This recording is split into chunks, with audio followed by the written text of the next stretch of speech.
Aha, guys, welcome back to the studio. Here we go with my Capo Ace 1. So many people have written to me and said, you know, Medic, what happened to the Ace 1? It looked like a cool rig and then it just completely disappeared. And there was a few things going on there with it. I was running it in the beginning of the winter, and winter for us this year was extremely cold and unrelenting. And, you know, apart from Capo reporting that they actually had some production problems, that's why this one has been in such scarce availability. Really, it's really hard to find other than a few bootleggers on eBay that may have a few of these original ones. But I also, because when I was running it in the cold and running a prototype version of it, I ran into a few problems with not enough nylon in the plastic. And I'll show you what I mean. The first thing that happened to me when I was out off camera, unfortunately, was in the cold. It was about minus 15 degrees Celsius. I snapped off this upper link mount, which totally sucked. It ended my day. And so I went back and I kind of strengthened it all up, and the strengthening didn't work, of course, because I didn't put anything else in there, no kind of fiber or whatever to give it added strength. And I went out again on the trail run where we did a group trail run, and I had two things happen. This snapped over a fairly small jump, as well as this was a surprise for me. Everyone thought that this was going to be an issue. The hydraulic ram, it's actually a faux hydro ram, basically with a cable. So it's cable driven steering, which is awesome. We don't have any servo up here at all. And I did cover all of this truck in an unboxing video. These axles are all aluminum.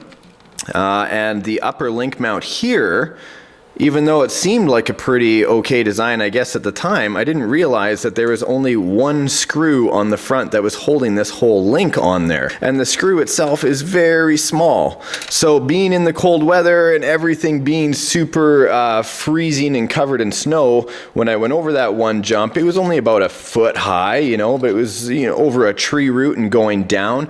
Landed kind of hard, popped this out, and popped out that second link right there. So when I talked to Capo and I said, hey, listen, you know, I had these problems. I know you wanted me to test out the truck. They actually said that they hadn't considered it being run in such a cold place, of course, and that they were going to add nylon, or more nylon, pardon me, to their newer production models, which is cool. I'm glad to hear that, right? Feedback, everything is good. Now, what about the front link mount? The reason I haven't been showing this vehicle, A, because it's been hard to find, B, I had to wait on parts that they were actually making as well. Now, I was fortunate enough to get the box, and there are some serious upgrade parts in here, which is super dope. This is the optional hop-up part. Sorry it looks so blue in here. I'll try to adjust it during editing. It's all aluminum, light aluminum, and this is the bottom skid plate that now holds the link.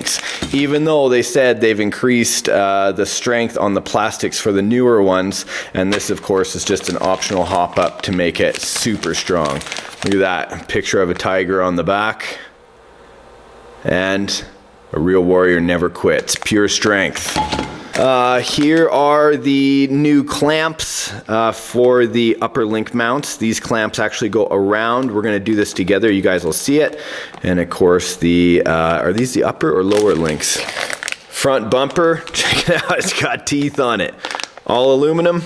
And then this beautiful set of links that are here. So I'm going to slice these open as we go. Got an extra set of drive shafts just in case. I'm so fortunate, guys. If it wasn't for you guys watching the show, I wouldn't be able to bring out such amazing RCs. You know, like, I really do appreciate you guys taking the time to comment and thumbs up and give us all the support you have, because then we get to see cool things like this that sometimes they're really hard to see otherwise. Shall we get to work? Okay, so I'm going to remove 2 screws on the side body, but after puttering around and having a look at it here, I can see that if I remove these 2, kind of take this out of the way and bend it up a little bit, I can access 1 single screw on either side, of course being identical, very small, and then check it out, I can push and pop it down. That's it. That's just 3 screws. I like that. And at the back of the vehicle, this is spring loaded, this plate right here, like there. So I can access the back screw. You guys can't see it too well, but that's actually the shock mount in behind this plate. So out and over into the shock mount screw. So I don't even need to back it out all the way, just enough to remove the nut, remove the shock itself, put that back, and repeat. Gonna do the same with the front shock.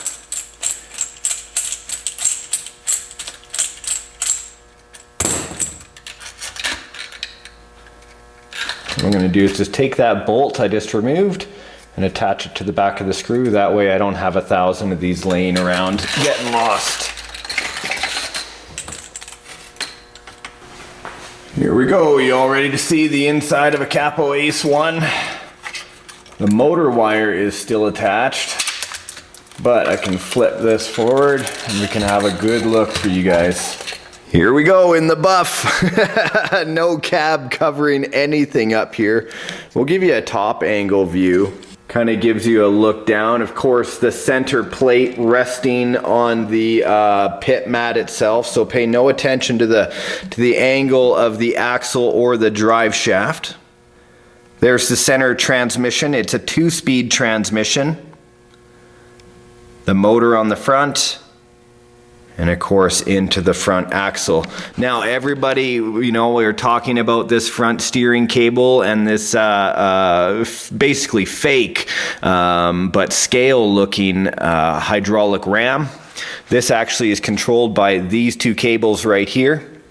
Come back to this steering servo that actually operates this round horn and controls the left and the right steering by pulling that cable back and forth. So pretty darn genius. That's something we haven't seen before, and that's what I'm typically used to seeing from Capo.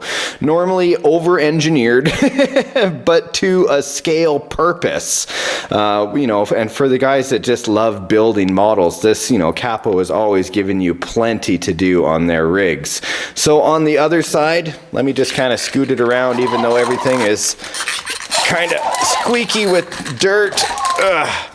And rubber on rubber gives us a pretty cool squealing effect. There is the shifting servo for the 2-speed transmission operating that horn that operates the throw rod. Pretty cool overall, guys. But you know what? I got to get rid of that center plate, so we might as well get disassembling and get out the new one.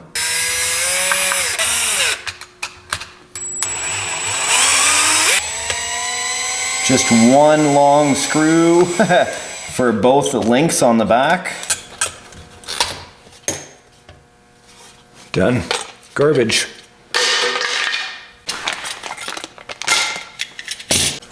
Oh yeah, check that out. Isn't that gorgeous, hey? Strength. Right on.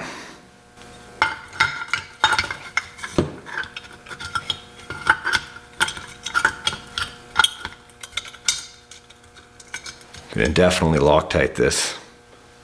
Also, being metal on metal, I'm going to be extra careful here. I'm going to start by hand threading. Just want to make sure that the threads start to go in there properly. Going to do this corner. That'll basically ensure, if it's machined right, that the other ones line up properly. There we go, that's better. Too much Loctite on there, that's okay though. I'll just have to wipe it off. And off camera I've been doing these up. This is my last one to this point. Just gonna go ahead and flip this over here. There we go. Now we're getting a good look at everything. There you go, looking nice and clean. A very simple setup, guys. Look how small this transmission is, even for a 2-stage transmission, almost the size of my thumb. I will be changing out the cable like I mentioned, but I won't be doing that until the next time I sit down to the bench. It's getting a little late, so I'm going to wrap up for today. And I would have done the links for today, but unfortunately what I have to do is also go in and do the axle hangers. So I have some stuff to learn. If you want me to do this on camera, please let me know. Leave a comment in the video comment section below. Or if you just want me to go ahead and build this off camera and take it out on a trail run, I'm totally cool to do that. Either way, let me know. Hopefully I have earned a like click from you today. Now you know what happened to my Capo Ace one, and I'm working on upgrades. This thing should be a tank by the time we're finished. They're really trying to focus on making this rig as strong as possible, or at least to have options for you guys. Thanks a lot for joining me today, my friends. Thank you once again. I hope you guys are getting outside and enjoying the hobby of RC. And until next time, we'll see you in the next episode of RC Adventures.